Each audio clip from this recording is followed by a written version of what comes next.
साथियों आज की इस वीडियो में एसएससी जीडी 2025 एग्जाम के लिए एक ऐसा 50 जीके के क्वेश्चंस का साथियों मॉक टेस्ट आपके सामने प्रस्तुत किया जा रहा है। जिन क्वेश्चंस को अगर आप देख लेते हैं तो मैं कहूंगा जीके आपकी शानदार हो जाएगी। जीके में साथियों आप स्ट्रांग हो जाएंगे और जीके में साथियों यहां से कई सारे क्वेश्चंस आप अपने एसएससी जीडी की परीक्षा में साथियों डायरेक्ट देखेंगे। तो इन सभी क्वेश्चंस को मैं आपको बताऊंगा, इनको आपको ध्यान रखना है और जितने इंपॉर्टेंट फैक्ट मैं आपको बताऊंगा वहां से क्वेश्चंस बनेंगे तो वो भी आपको ध्यान रखना है। तो क्लास आपकी साथियों शुरू हो चुकी है। अगर क्लास में आपने एंट्री की है तो इस क्लास को एंड तक देखिएगा, बड़े ही धैर्य से देखिएगा साथियों इस क्लास को। तो पहला सवाल आपकी स्क्रीन पर है, कहा जा रहा है कि ट्यूबलाइट में कौन सी गैस भरी जाती है, मुझे बताइए। मैं कहूंगा कि ट्यूबलाइट में साथियों आर्गन गैस भरी जाती है, नियॉन गैस भी भरी जाती है, क्रिप्टॉन गैस भी साथियों ट्यूबलाइट में होती है। इसलिए आंसर आपका जो जाएगा वो किस ऑप्शन के साथ जाएगा, ऑप्शन नंबर डी के साथ जाएगा। अच्छा, एक सवाल आपसे पूछा जाएगा कि भैया जो आर्गन गैस है ना, आर्गन गैस इसकी खोज किसने की? तो एक छोटा सा नाम मैं आपको बताता हूं साथियों, रैमजे। रैमजे ने ही साथियों आर्गन गैस की खोज की है, ये आपको मालूम होना चाहिए। एक और सवाल साथियों आपसे पूछा जाता है,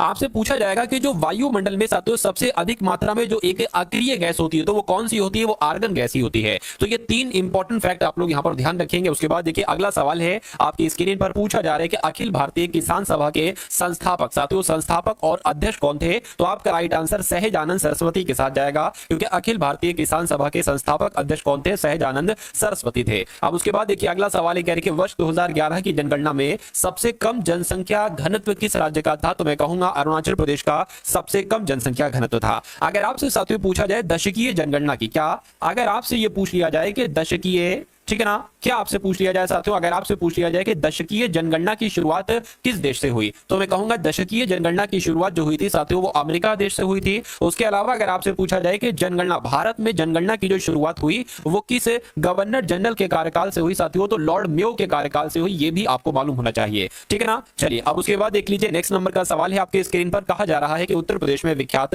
जो भारत माता का मंदिर है ये कहां पर स्थित है? तो भारत माता का मंदिर साथियों कहां पर स्थित है देखिए और मुझे बताइए। मैं कहूंगा वाराणसी में स्थित है। अच्छा, यहां पर अगर बात करें, आपसे पूछा जाए कि छोटा इमामबाड़ा या बड़ा इमामबाड़ा कहां पर है, क्या छोटा इमामबाड़ा या बड़ा इमामबाड़ा कहां पर है? तो आपको साथियों लखनऊ बता देना है। अगर आपसे पूछा जाए कि मोक्ष नगरी किसे कहा जाता है, मोक्ष नगरी किसे कहा जाता है, तो आपको मालूम होना चाहिए वाराणसी को ही साथियों मोक्ष नगरी कहा जाता है। यह बात आप सभी लोगों को मालूम होना चाहिए, ठीक है ना। अगर अच्छा आपसे पूछ ले कि मंदिरों का शहर किसे कहा जाता है, साथियों जो भी मैं आपको चीजें बता रहा हूं ना वो डायरेक्ट आपके एग्जाम में पूछी जाती है। तो मंदिरों का शहर किसे कहा जाता है? वाराणसी को ही मंदिरों का शहर कहा जाता है। उसके अलावा एक और सवाल आपसे बनता है कि भारत की धार्मिक राजधानी किसे कहते हैं? क्या भारत की धार्मिक राजधानी साथियों किसे कहते हैं? तो भारत की धार्मिक राजधानी साथियों वाराणसी को ही कहते हैं। ये पॉइंट भी आपको मालूम होना चाहिए भाई, बहुत बढ़िया, वेरी गुड क्लास। अगला सवाल आपकी स्क्रीन पर साथियों बताइए, कह रहे कि मध्य प्रदेश में पीतमपुर को किसके लिए जाना जाता है? तो मध्य प्रदेश में पीतमपुर को साथियों ऑटोमोबाइल के लिए जाना जाता है। आंसर आपका जाएगा ऑप्शन नंबर ए के साथ। उसके बाद देखिए पहली यहाँ पर बांध है और उसके बाद साथियों नदी है।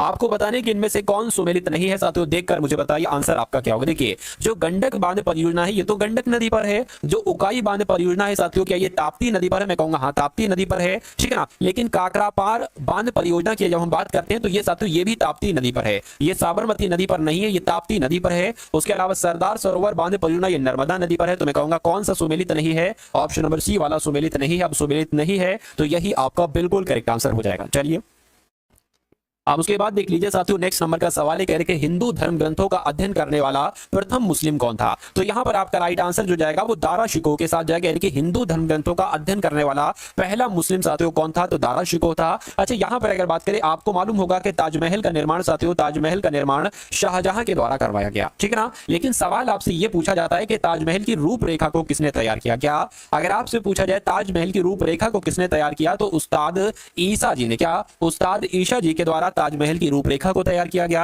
एक सवाल और आपसे पूछा जाता है कि सही कलंदर की उपाधि किसको दी गई? क्या अगर आपसे पूछा जाए कि कलंदर की उपाधि किसे दी गई? तो मैं कहूंगा बाबर को साथियों कलंदर की उपाधि दी गई। ये भी आप लोगों को यहां पर मालूम होना चाहिए। अब उसके बाद देखिए कह रहे कि 1932 में कौन सा गोलमेज सम्मेलन हुआ था? पहला, दूसरा, तीसरा, मुझे बताइए। देखिए मैं अगर कहूं कि पहला, देखिए पहला जो गोलमेज सम्मेलन हुआ था ये 1930 में हुआ था। दूसरा गोलमेज सम्मेलन जो हुआ था ये 1931 में हुआ था और तीसरा गोलमेज सम्मेलन जो हुआ था ये 1932 में हुआ था। अगर आपसे पूछा जाए कि तीनों गोलमेज सम्मेलन कहां पर हुए थे? तो मैं कहूंगा लंदन में तीनों गोलमेज सम्मेलन हुए थे। तो 1932 में साथियों तीसरा गोलमेज सम्मेलन हुआ था। ये आपका बिल्कुल करेक्ट आंसर हो जाता है भाई, बहुत बढ़िया, वेरी गुड क्लास। चलिए साथियों अब उसके बाद देखते हैं नेक्स्ट नंबर का सवाल है, कहा जा रहा है कि उत्तर प्रदेश की सर्वाधिक जनसंख्या वाली जनजाति कौन सी है, मुझे बताइए। तो उत्तर प्रदेश की सर्वाधिक जनसंख्या, ठीक है ना, मतलब एक ऐसी जनजाति जिसकी जनसंख्या सबसे ज्यादा हो, तो मैं कहूंगा थारू जनजाति की जनसंख्या सबसे ज्यादा है, ठीक है ना। अगर बात करें साथियों ये जनजाति उत्तर प्रदेश में कहां पर निवास करती है, तो उत्तर प्रदेश में गोरखपुर, आपने सुना होगा, उत्तर प्रदेश के गोरखपुर में सबसे ज्यादा जनजाति यही जानी जाती है।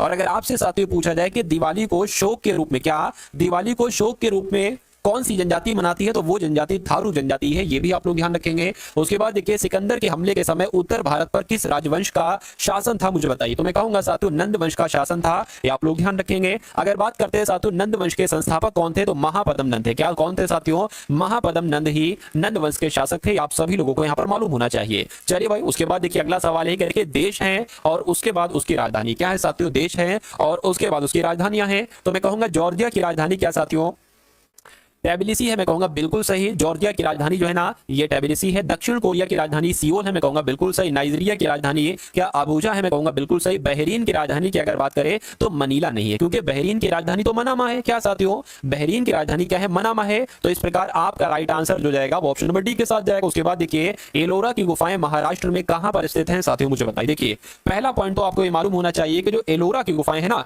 ये महाराष्ट्र में स्थित है। अच्छा, महाराष्ट्र में और कौन कौन सी गुफाएं साथियों स्थित हैं, अगर आपसे पूछा जाए कि एलिफेंटा की गुफाएं कहां पर हैं, क्या अगर आपसे पूछा जाए एलिफेंटा की गुफाएं या अगर आपसे पूछा जाए केनहेरी की गुफाएं कहां पर है, तो ये महाराष्ट्र में ही स्थित हैं, ठीक है ना। इतनी बात आप लोग ध्यान रखेंगे। मैं कहूंगा साथियों कि जो आपका एलोरा की गुफाएं हैं ये साथियों औरंगाबाद में स्थित है। कहां पर स्थित है, औरंगाबाद में स्थित है। मैं कहूंगा औरंगाबाद का अब नया नाम क्या हो गया है, संभाजी नगर हो गया है। ये भी पॉइंट आप लोगों को यहां पर मालूम होना चाहिए भाई, बहुत बढ़िया, वेरी गुड क्लास। चलिए साथियों उसके बाद देख लीजिए अगला सवाल करके पीसी कल्चर किससे संबंधित है, मुझे बताइए। तो पीसी कल्चर की अगर बात करें साथियों ये तो मत्स्य पालन से संबंधित है, ठीक है ना। लेकिन अगर आपसे साथियों पूछ लिया जाए कि जो केचुआ पालन है ना, केचुआ पालन इसको क्या कहा जाता है, ये वर्मी कल्चर इसको कहा जाता है। क्या कहा जाता है, आप लोग ध्यान रखेंगे, वर्मी कल्चर इसको कहा जाता है। जैसे कि मत्स्य पालन को पीसी कल्चर, उसी प्रकार केचुआ पालन को वर्मी कल्चर कहा जाता है। अगर रेशम पालन की बात करें तो मैं कहूंगा साथियों इसको सेरीकल्चर कहा जाता है। क्या कहा जाता है, इसको सेरीकल्चर कहा जाता है। और मधुमक्खी की बात करें तो साथियों एपीकल्चर कहा जाता है। क्या कहा जाता है,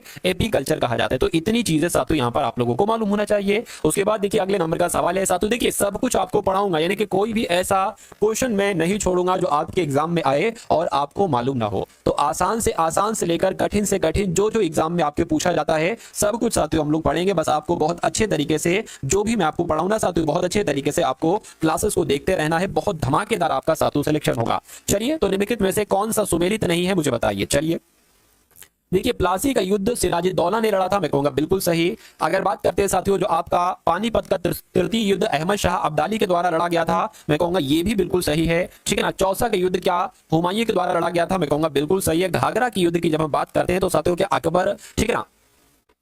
देखिए ये अकबर से संबंधित नहीं है, ये बाबर से संबंधित है। मैं कहूंगा ये तो बाबर ने लड़ा था, अकबर ने नहीं लड़ा था, ठीक है ना। तो मैं कहूंगा साथियों और कौन सा सुमेलित नहीं है, ऑप्शन नंबर डी वाला सुमेलित नहीं है। सुमेलित नहीं है तो मैं कहूंगा यही आपका बिल्कुल करेक्ट आंसर हो जाएगा। उसके बाद देखिए करके संविधान का 44वां संविधान संशोधन ये किससे संबंधित है, मुझे बताइए। तो 44वां संविधान संशोधन की अगर साथियों यहाँ पर हम लोग बात करते हैं तो ये तो संपत्ति के अधिकार से संबंधित है। क्या संपत्ति, यानी कि देखिए 44वां संविधान संशोधन कब हुआ था, 1978 में। इसमें संपत्ति को मौलिक अधिकार, पहले संपत्ति का अधिकार एक मौलिक अधिकार हुआ करता था, लेकिन इस संपत्ति के अधिकार को मौलिक अधिकार की श्रेणी से हटाकर इसको विधिक अधिकार बना दिया गया। क्या बना दिया गया साथियों, इसको विधिक अधिकार बना दिया गया। तो इस प्रकार आपका राइट आंसर जो जाएगा वो ऑप्शन नंबर बी के साथ जाएगा। उसके बाद देखिए अगला सवाल है करके भारत का सर्वाधिक गन्ना उत्पादन करने वाला राज्य कौन सा है, मुझे बताइए। तो भारत में सबसे ज्यादा गन्ने का उत्पादन कहां पर किया जाता है, उत्तर प्रदेश में किया जाता है। उत्तर प्रदेश की अगर बात करें सबसे ज्यादा गेहूं का उत्पादन भी किया जाता है, सबसे ज्यादा आलू का उत्पादन भी किया जाता है और सबसे ज्यादा जौ का उत्पादन भी किया जाता है। कहां पर, उत्तर प्रदेश में। ये बात आप सभी लोगों को यहां पर मालूम होना चाहिए। और गन्ने की बात करते हैं तो गन्ने की अगर बात करें तो ये एक नकदी फसल है।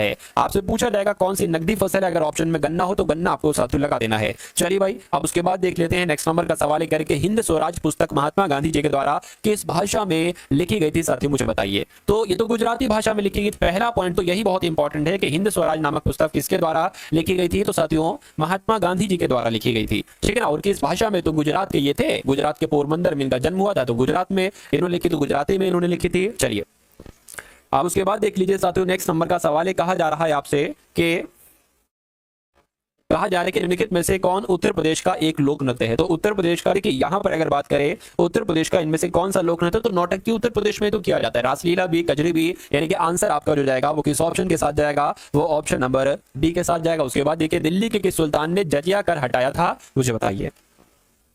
तो दिल्ली के किस सुल्तान ने, मैं कहूंगा अकबर ने ही साथियों जजिया कर हटाया था। और कब हटाया था, तो 1564 में साथियों अकबर के द्वारा जजिया कर हटाया गया था। अच्छा, अगर बात करें साथियों किसने ब्राह्मणों पर जजिया कर लगाया था, तो फिरोज शाह तुगलक ने। किसने साथियों, फिरोज शाह तुगलक ने ब्राह्मणों पर जजिया कर लगाया था और अकबर के द्वारा जो है ना इस कर को हटाया गया, ठीक है ना।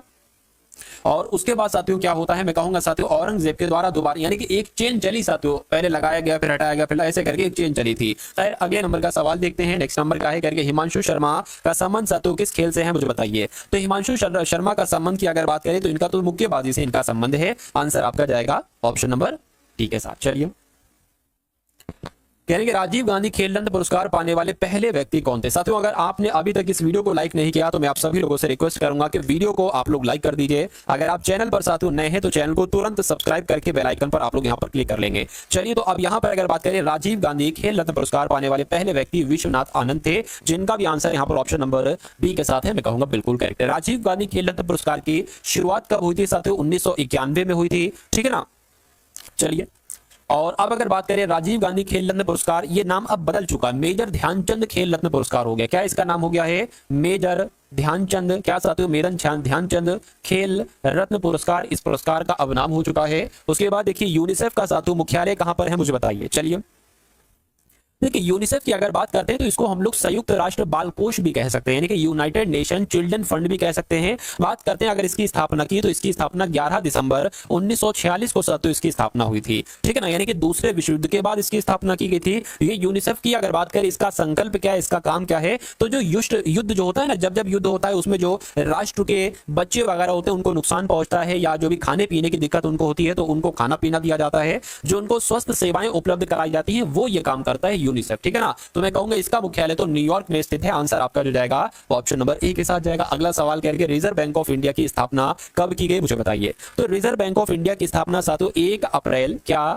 अप्रैल 1935 को की गई थी, इसलिए राइट आंसर जिनका भी ऑप्शन नंबर किसके साथ है साथियों, सी के साथ है, मैं कहूंगा बिल्कुल करेक्ट है। गवर्नर साथियों कौन है, तो शक्तिकांत दास साथियों, क्या शक्तिकांत दास आरबीआई के गवर्नर हैं। और आरबीआई को बैंकों का बैंक कहा जाता है, क्या कहा जाता है साथियों, केंद्रीय बैंक कह लो, या मैं कहूंगा बैंकों का बैंक किसे कहा जाता है, तो आरबीआई को ही कहा जाता है। विश्व कैंसर दिवस साथियों कब मनाया जाता है, मुझे बताइए। तो मैं कहूंगा विश्व कैंसर दिवस तो 4 फरवरी को मनाया जाता है। कब मनाया जाता है, 4 फरवरी को मनाया जाता है। जब हम बात करते हैं साथियों 1 दिसंबर की, तो विश्व एड्स दिवस, क्या अगर आपसे पूछा जाए कि विश्व एड्स दिवस कब मनाया जाता है, तो 1 दिसंबर को मनाया जाता है। अगर आपसे पूछे कि 20 मार्च को कौन सा दिवस मनाया जाता है, तो विश्व गौरैया दिवस मनाया जाता है। क्या साथियों, विश्व गौरैया दिवस कब मनाया जाता है, तो 20 मार्च को विश्व गौरैया दिवस मनाया जाता है। और 25 मई को मलेरिया दिवस मनाया जाता है। क्या साथियों, 25 मई को मलेरिया दिवस मनाया जाता है। ये जितनी चीजें, जितने इंपॉर्टेंट फैक्ट हैं आप लोग ध्यान रखेंगे, मैं कहूंगा इससे बाहर आपका पेपर नहीं आएगा, क्योंकि जब मैं आपको साथियों सारी चीजें सब कुछ पढ़ा दूंगा A to Z करके, तो बचेगा क्या, एग्जामिनर कहां से साथियों क्वेश्चन लेगा। चलिए, खैर अगले नंबर का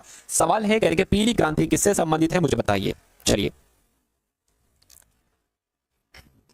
तो पीली क्रांति की जब हम बात करते हैं तो ये तो साथियों तिलहन उत्पादन से संबंधित है, ठीक है ना। पीली क्रांति की अगर बात करते हैं ये तिलहन उत्पादन से संबंधित है। अगला सवाल है आपकी स्क्रीन पर, कह रहे कि पपीते में खाया जाने वाला भाग कौन सा है, तो जो मध्य व अंत फल भित्ति होते ये पपीते का भाग खाया जाता है। उसके बाद देखिए महालवाड़ी व्यवस्था किसके शासनकाल में लागू की गई थी साथियों, मुझे बताइए। चलिए, तो ये साथियों लॉर्ड विलियम बेंटिक के कार्यकाल में। क्या महालवाड़ी व्यवस्था की अगर बात करते हैं, अगर आपके एग्जाम में साथियों क्वेश्चन आ जाए तो आपको बताने कि लॉर्ड विलियम बेंटिक के कार्यकाल में महालवाड़ी व्यवस्था लागू की गई थी। पंचायतों की अवधि कितनी होती है, तो पंचायतों की अवधि 5 वर्ष की होती है। आंसर आपको ऑप्शन नंबर ए के साथ जाएगा। उसके बाद देखिए नेक्स्ट नंबर का सवाल है कि राष्ट्रीय डेयरी अनुसंधान संस्थान कहां पर स्थित है, तो ये तो हरियाणा के करनाल में है, राष्ट्रीय डेयरी अनुसंधान संस्थान। उसके बाद देखिए रैयतवाड़ी व्यवस्था की जब हम बात करते हैं कि रैयतवाड़ी व्यवस्था कब साथियों एक तरीके से कब बनाई गई, मुझे बताइए।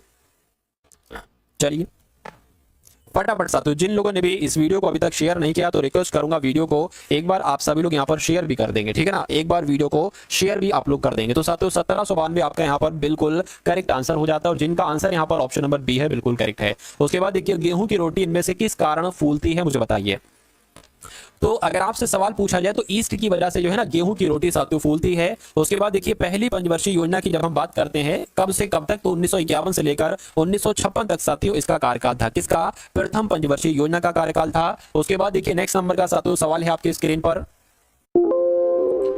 चलिए, तो यहां पर अगर बात देखिए पहली पंचवर्षीय योजना 1951 से 1956 तक चली, 5 वर्ष की होती है पंचवर्षीय योजना। यहां पर एक सवाल मुझे साथियों याद आ गया, अगर आपसे पूछा जाए कि प्रथम पंचवर्षीय योजना किस मॉडल पर आधारित थी, तो मैं कहूंगा साथियों हेराल्ड डोमर मॉडल पर आधारित थी। क्या साथियों? हेराल्ड डोमर मॉडल पर आधारित थी साथियों पहली पंचवर्षीय योजना। इस योजना में किस पर सबसे ज्यादा जोर दिया गया? मैं कहूंगा कृषि पर साथियों इस योजना में सबसे ज्यादा जोर दिया गया, ये आपको मालूम होना चाहिए। और पंचवर्षीय योजना के अध्यक्ष कौन होते हैं? तो प्रधानमंत्री पंचवर्षीय योजना के अध्यक्ष होते हैं। अब उसके बाद देखिए साथियों नेक्स्ट नंबर का सवाल है, आपसे पूछा जा रहा है कि भारत और श्रीलंका के बीच कौन सा युद्ध अभ्यास होता है, बताइए। तो भारत और श्रीलंका के बीच साथियों मित्र शक्ति युद्ध अभ्यास होता है, आप लोग ध्यान रखेंगे। आंसर अगर आपका है ऑप्शन नंबर सी के साथ, तो मैं कहूंगा आंसर आपका यहां पर बिल्कुल करेक्ट हो जाएगा। बहुत बढ़िया, वेरी गुड क्लास। अगर बात करते हैं साथियों भारत और रूस के बीच कौन सा युद्ध होता है, तो इंद्र युद्ध अभ्यास जो होता है ना, ये भारत और रूस के बीच होता है। किसके बीच साथियों? भारत और रूस के बीच युद्ध होता है। उसके अलावा भारत और नेपाल के बीच कौन सा युद्ध होता है, अगर आपसे पूछा जाए कि भारत और नेपाल के बीच, तो साथियों सूर्य किरण युद्ध जो होता है भारत और नेपाल के बीच होता है। और भारत और अमेरिका की अगर बात करें, तो भारत और अमेरिका की अगर बात करते हैं साथियों, तो वज्र प्रहार युद्ध होता है। इतने पॉइंट आप लोग यहां पर याद रखेंगे। उसके बाद देखिए कह रहे सत्यशोधक समाज की स्थापना किसके द्वारा की गई, तो मैं कहूंगा साथियों देखिए सत्यशोधक समाज की स्थापना कब की गई, तो 14 सितंबर 1873 को की गई। किसके द्वारा की गई, तो साथियों ज्योतिबा फुले के द्वारा की गई। क्वेश्चन बहुत इंपॉर्टेंट है। अच्छा, एक सवाल और आपसे पूछा जाता है साथियों, वो भी मैं आपको यहां पर बता देता हूं। आपसे पूछा साथियों अगर ये जाए कि आर्य समाज की स्थापना किसके द्वारा की गई, तो आर्य समाज की स्थापना दयानंद सरस्वती के द्वारा की गई। आर्य समाज की स्थापना दयानंद सरस्वती के द्वारा की गई, ठीक है ना। उसके अलावा अगर आपसे पूछा जाए कि ब्रह्म समाज की स्थापना किसके द्वारा की गई, तो राजा राममोहन राय के द्वारा ब्रह्म समाज की स्थापना की गई। उसके बाद देखिए नेक्स्ट नंबर का सवाल है, कहा जा रहा है आपसे कि एलपीजी गैस में गंध किस गैस के कारण आती है, साथियों मुझे बताइए। तो अगर बात करते हैं साथियों एलपीजी यानी कि लिक्विड पेट्रोलियम गैस में रिसाव जब होता है, तो उस समय साथियों गंध आने के लिए देखिए, क्योंकि अगर एलपीजी में वो चीज नहीं मिलाई जाएगी, मिथाइल मर्कैप्टम नहीं मिलाई जाएगी, तो पता नहीं चलेगा, ठीक है। इसलिए एलपीजी गैस में मिथाइल मर्कैप्टम मिला दी जाती है, ताकि जब एलपीजी का रिसाव हो, क्योंकि एलपीजी का रिसाव होगा तो पता नहीं चलेगा एलपीजी के साथ मिथाइल मर्कैप्टम मिली हुई है। जब इसका भी रिसाव होगा तो पता चलेगा कि भाई हाँ एलपीजी निकल रही है, उसका रिसाव हो रहा है, तो कुछ किया जाए आपके। इसलिए तो कुल मिला के आपका right answer option number C है। अगर आपसे पूछे कि एलपीजी गैस में कौन कौन सी गैस पाई जाती है, तो मैं कहूंगा ब्यूटेन और प्यूपरेन। आप लोग ध्यान रखें, क्या ये हो गया आपका साथियों ब्यूटेन हो गया, और एक और आप लोग ध्यान रखेंगे प्रोपेन, यानी कि ब्यूटेन और प्रोपेन ये मुख्य रूप से एलपीजी में गैसेस पाई जाती हैं। अगला देखिए करके भारतीय संविधान का नीति निर्देशक तत्व किस देश से लिया गया है, मुझे बताइए। देखिए जब हम बात करते हैं नीति निर्देशक सिद्धांत की, तो अनुच्छेद 36 से लेकर अनुच्छेद 51 में इसका वर्णन किया गया है। और किस देश के संविधान से लिया गया है नीति निर्देशक तत्व, तो आयरलैंड के देश के संविधान से लिया गया, आप लोग ध्यान रखेंगे। उसके बाद देखिए दचीग्राम या दचीगम कह लो नेशनल पार्क, ये कहां पर स्थित है, तो ये साथियों कहां पर स्थित है, जम्मू कश्मीर में स्थित है, आप लोग ध्यान रखेंगे। अच्छा, यहां पर अगर बात करें, अगर आपसे साथियों पूछ लिया जाए कि रोहल्ला नेशनल पार्क कहां पर है, क्या अगर आपसे पूछा जाए, अगर आपसे पूछा जाए कि रोहल्ला नेशनल पार्क कहां पर स्थित है, तो आपको हिमाचल प्रदेश बताना है। अगर आपसे पूछा जाए साथियों जिम कॉर्बेट राष्ट्रीय उद्यान कहां पर है, जिम कॉर्बेट राष्ट्रीय उद्यान कहां पर है साथियों, तो आपको उत्तराखंड बताना है। और नंदा देवी अगर आपसे पूछा जाए कि नंदा देवी साथियों कहां पर है, तो उत्तराखंड आपको बताना है। और अगर आपसे पूछा जाए राजा जी, क्या साथियों राजा जी नेशनल पार्क कहां पर है, तो आपको उत्तराखंड बताना है। लेकिन अगर मैं आपसे कहूं कि उत्तर प्रदेश में कौन कौन से है, तो दुधवा राष्ट्रीय उद्यान कहां पर है, उत्तर प्रदेश में है। चंद्रप्रभा नेशनल पार्क की अगर बात करते हैं, चंद्रप्रभा राष्ट्रीय उद्यान कहां पर है, उत्तर प्रदेश में है। तो जितने पॉइंट मैंने आपको बताए हैं उतने पॉइंट यहां पर आप लोग क्या करेंगे, आप अपने जहन में साथियों इन सभी चीजों को स्टोर कर लेंगे। चलिए अब उसके बाद देखिए कहा जा रहा है कि नेशनल क्या स्टेट बैंक ऑफ इंडिया का पुराना नाम क्या था, मुझे बताइए। चलिए स्टेट बैंक ऑफ इंडिया का पुराना नाम साथियों इंपीरियल बैंक ऑफ इंडिया था। क्या नाम था, इंपीरियल बैंक ऑफ इंडिया था। डब्ल्यूटीओ का मुख्यालय कहां पर है, मुझे बता दीजिए। आपका राइट आंसर क्या होगा, देखिए डब्ल्यूटीओ की अगर बात करते हैं, डब्ल्यू से हो जाएगा साथियों वर्ल्ड, और इससे हो जाएगा ट्रेड, क्या हो जाएगा साथियों यहाँ पर ट्रेड हो जाएगा, और यहाँ पर क्या हो जाएगा ऑर्गेनाइजेशन हो जाएगा। यानी कि हिंदी की अगर बात करें तो विश्व व्यापार संगठन, इसको हम लोग क्या साथियों विश्व व्यापार संगठन हो जाए। तो पूछा जा रहा है कि वर्ल्ड ट्रेड ऑर्गेनाइजेशन का मुख्यालय कहां पर है, तो इसका मुख्यालय साथियों कहां पर है, मैं कहूंगा जेनेवा में साथियों इसका मुख्यालय है। आंसर जिनका भी ऑप्शन नंबर बी बिल्कुल करेक्ट है। उसके बाद देखिए साथियों प्लासी का युद्ध कब हुआ था, मुझे बताइए। तो प्लासी का युद्ध साथियों 1757 में हुआ था, और ऐसा कहां पर लिखा हुआ है, ऑप्शन नंबर बी में लिखा हुआ है, जिनका आंसर बी है, मैं कहूंगा बिल्कुल करेक्ट है। चलिए एक तरफ थी ब्रिटिश सेना यानी कि ब्रिटिश ईस्ट इंडिया कंपनी की सेना थी एक तरफ, और एक तरफ थे भैया सिराजुद्दौला।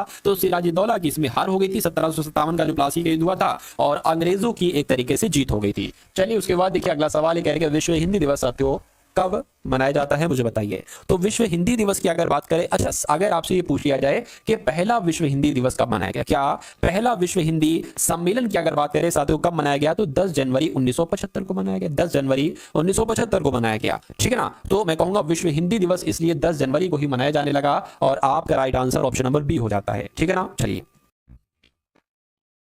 उसके बाद देखते हैं नेक्स्ट नंबर का सवाल करके शरीर की सबसे बड़ी ग्रंथि कौन सी है, मुझे बताइए। चलिए तो शरीर की सबसे बड़ी ग्रंथि साथियों यकृत है, इसलिए राइट आंसर अगर आपका ऑप्शन नंबर बी तो बिल्कुल करेक्ट है। उसके बाद देखिए अमेरिका के राष्ट्रपति का कार्यकाल कितना होता है, तो अमेरिका के राष्ट्रपति का कार्यकाल साथियों 4 साल का होता है, ये आप लोग मालूम होना चाहिए। आंसर आपका जाएगा ऑप्शन नंबर सी के साथ, ठीक है। चलिए पंचायती राज व्यवस्था का गठन, और अभी अमेरिका के नए राष्ट्रपति बने हुए हैं, ठीक है। तो आप एक बार कमेंट सेक्शन में बताएंगे कि कौन बने हैं राष्ट्रपति। पंचायती राज व्यवस्था का गठन किस समिति की सलाह पर किया गया था साथियों, मुझे बताइए। तो मैं कहूंगा बलवंत राय मेहता, यानी कि पंचायती राज व्यवस्था का गठन जो किया गया था वो बलवंत राय मेहता समिति की सिफारिश पर किया गया था, ये आप लोगों को मालूम होना चाहिए। अगला देखिए कहेंगे संघ की राजभाषा को भारतीय संविधान के किस अनुच्छेद में दर्शाया गया है। संघ की राजभाषा को भारतीय संविधान के कौन से अनुच्छेद में दर्शाया गया है, तो मैं कहूंगा अनुच्छेद 343 में दर्शाया गया है। और अनुच्छेद 343 में कहा गया है कि संघ की जो राजभाषा होगी वो हिंदी होगी, संघ की राजभाषा हिंदी होगी, और संघ की राजभाषा तो हिंदी हो जाएगी लेकिन लिपि क्या होगी, तो मैं कहूंगा देवनागरी लिपि होगी। इतनी भी ये भी जानकारी आप लोग ध्यान रखेंगे, ठीक है ना। चलिए उसके बाद देख लीजिए अगला सवाल है आपकी स्क्रीन पर, कह रहे हैं निम्नलिखित में से दक्षिण अफ्रीका की राजधानी क्या है। तो दक्षिण अफ्रीका की राजधानी साथियों क्या है, प्रिटोरिया है। क्या है साथियों दक्षिण अफ्रीका की राजधानी, आप लोग ध्यान रखेंगे प्रिटोरिया है, ठीक है। लेकिन अगर हम बात करते हैं कि यहाँ पर बैंकॉक ये किसकी राजधानी, तो ये साथियों थाईलैंड की राजधानी। अगर आपसे पूछा जाता कि थाईलैंड की राजधानी क्या है, तो आप बताते बैंकॉक है, ठीक है ना। उसके अलावा ये अशगाबाद ये किस देश की राजधानी, तो मैं कहूंगा तुर्कमेनिस्तान की राजधानी। किसकी साथियों, तुर्कमेनिस्तान की अगर हम बात करते हैं तो तुर्कमेनिस्तान की राजधानी ये अशगाबाद हो जाएगी। अबुजा की जब हम बात करते हैं तो ये नाइजीरिया की राजधानी, क्या साथियों ये नाइजीरिया की राजधानी। इतनी जानकारी आप लोग यहाँ पर याद रखेंगे। अब उसके बाद देखिए नेक्स्ट नंबर का साथियों सवाल है आपकी स्क्रीन पर, आपसे पूछा यहाँ पर जा रहा है कि उत्तर प्रदेश में जो उज्ज्वला योजना की शुरुआत किस जिले से की गई थी, मुझे बताइए। चलिए क्या यहाँ पर साथियों आपका बिल्कुल सही जवाब हो सकता है, देखिए और मुझे बताइए आपका राइट आंसर यहाँ पर किस ऑप्शन के साथ जाएगा। तो अगर आपका जवाब बलिया है तो बिल्कुल करेक्ट है। कलपक्कम परमाणु रिएक्टर साथियों ये कहाँ पर स्थित है, तो ये तो तमिलनाडु में स्थित है। कहाँ पर स्थित है साथियों, ये तमिलनाडु में स्थित है। आंसर आपका जाएगा ऑप्शन नंबर सी के साथ। उसके बाद देखिए भारत की एकमात्र महिला राष्ट्रपति कौन है, मुझे बताइए। चलिए देखिए पहली की बात चल रही है, भारत की पहली एकमात्र, क्योंकि अभी तो दूसरी बन चुकी हैं द्रौपदी मुर्मू जी, लेकिन पहली की अगर बात करें तो प्रतिभा देवी सिंह पाटिल इनका नाम है। उसके बाद देख लीजिए नेक्स्ट नंबर का सवाल है साथियों, आपसे पूछा जा रहा है कि जो रेड डेटा सूची होती है इसमें ये किससे आकर संबंधित होती है, इसमें किसके नाम लिखे होते हैं। तो मैं कहूंगा जो संकट में होते हैं जीव, जिनकी प्रजाति खत्म हो रही होती है धीरे धीरे, उनके नाम रेड डेटा सूची में होते हैं। आंसर आपका जाएगा बी के साथ। उसके बाद देखिए निम्नलिखित में से भूरी क्रांति किससे संबंधित है, मुझे बता दीजिए। भूरी क्रांति का संबंध साथियों किससे है, तो उर्वरक उत्पादन से है, ये आप लोगों को मालूम होना चाहिए। आंसर आपका ऑप्शन नंबर सी हो जाएगा। अगला देखिए अमेरिका और कनाडा को कौन सी रेखा अलग करती है, बताइए। तो अमेरिका और कनाडा को तो 49वीं डिग्री चैनल साथियों अलग करती है, ठीक है ना। 49वीं डिग्री चैनल अमेरिका और कनाडा के बीच स्थित है, आप लोग ध्यान रखेंगे। लेकिन अगर हम बात करते हैं कि उत्तर कोरिया और दक्षिण कोरिया को अलग करती है कौन सी रेखा, तो 38 डिग्री चैनल आप लोग ध्यान रखेंगे। क्या उत्तर कोरिया, ठीक है ना, उत्तर कोरिया और दक्षिण कोरिया को जो अलग करती है ना वो साथियों 38वीं एक तरीके से समानांतर रेखा भी इसको कह सकते हैं। 38 डिग्री चैनल भी इसको हम लोग कह सकते हैं, ठीक है ना। अगर 10 डिग्री चैनल की यहाँ पर हम लोग बात करते हैं तो भारत के जो अंडमान निकोबार द्वीप समूह है उसको और छोटा अंडमान द्वीप है इसको साथियों एक तरीके से अलग करती है। तो कुल मिला के साथियों आपका right answer option number C है। चलिए अब उसके बाद देखिए नेक्स्ट नंबर का सवाल ये कहा जा रहा है कि इनमें से किस पुस्तक का संबंध इंदिरा गांधी से है, मुझे बताइए। तो देखिए यहाँ पर अगर बात करें इंदिरा गांधी की पुस्तक के बारे में आपसे पूछा जा रहा है, तो जो इंटरनल इंडिया है ये पुस्तक इन्होंने 1978 में साथियों लिखी थी। ये इंदिरा गांधी की पुस्तक है, आप सभी लोगों को मालूम होना चाहिए भाई। बहुत बढ़िया, वेरी गुड क्लास। अगर बात करते हैं साथियों सत्यार्थ प्रकाश की अगर बात करें, ठीक है ना, तो ये दयानंद सरस्वती की पुस्तक है। और अनटचेबल की अगर बात करें तो ये किसकी पुस्तक है अनटचेबल, ये तो मुल्कराज आनंद की पुस्तक है, आपको मालूम होना चाहिए, ठीक है ना। अगर सावित्री की अगर बात करें तो ये अरविंद घोष की पुस्तक है। भोपाल गैस त्रासदी में कौन सी गैस लीक हो जाने के कारण कई लोगों की जान चली गई थी, तो मैं कहूंगा भोपाल गैस त्रासदी साथियों कब हुई थी, 1984 में हुई थी। और कौन सी गैस की रिसाव होने की वजह से कई लोगों की जान गई थी, तो आइसोसाइनेट, ठीक है, आइसोसाइनेट, मिथाइल आइसोसाइनेट होगा। क्या साथियों, मिथाइल यहां पर लग जाएगा, मिथाइल आइसोसाइनेट गैस होती। इसलिए कुल मिला के आपका राइट आंसर किस ऑप्शन के साथ जाएगा, ऑप्शन नंबर सी के साथ जाएगा। अगला देखिए राष्ट्रीय सोयाबीन अनुसंधान केंद्र कहां पर स्थित है, मुझे बताइए। चलिए तो ये कहां पर स्थित है साथियों, फटाफट आप लोग आंसर यहां पर मुझे बता दीजिए। चलिए तो अगर आपका जवाब साथियों इंदौर है तो मैं कहूंगा इंदौर आपका बिल्कुल करेक्ट आंसर है। अमीर खुसरो का जन्म कहां पर हुआ था, देखिए कव्वाली का जनक कहा जाता है इनको, कव्वाली का जनक कहा जाता है। और इनका जन्म साथियों कासगंज में हुआ था, ये आप लोग मालूम होना चाहिए। तो कुल मिला के आंसर आपका जाएगा ऑप्शन नंबर ए के साथ। तो साथियों ये क्लास आपको कैसी लगी, एक बार इस क्लास को लाइक करेंगे। अगर चैनल पर आप लोग नए हैं तो चैनल को तुरंत सब्सक्राइब करके बेल आइकन पर क्लिक कर लीजिए।